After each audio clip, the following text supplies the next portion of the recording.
آیت الکرسی ان آیات میں سے ہے جن کی فضیلت بے انتہا ہے. 18 مقام پر تو اس میں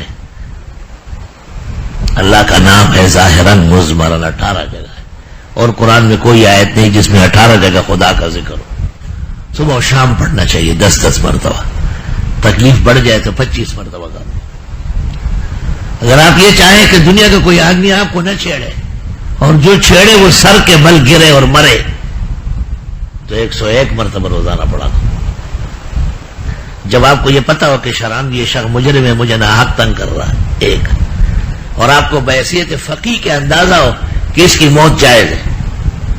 اگر آپ نے جذبات, غضب اور دشمنی سے کام لیا تو اللہ آپ کو دونوں جہانوں میں تباہ کر دے گا, جھوٹے ہوں گے. اور جب آپ کو یقین ہو فقہن علمن عملن کہ یہ میرے دین, میرا علم, میرا مقام مٹی کر رہا ہے, تو آپ اپنا معمول پختہ کریں, پختہ معمول کریں. آپ 101 مرتبہ روزانہ آیت الکرسی پوری کر لیں اور 1200 مرتبہ استغفار پڑھ لیں. استغفر اللہ بھی کافی ہے, استغفر اللہ العظیم بھی کافی ہے, استغفر اللہ ربی بھی کافی ہے, 1200 مرتبہ. اور جب آپ کہیں کہ 24 گھنٹے میں دعا قبول ہو جائے تو 12,000 مرتبہ.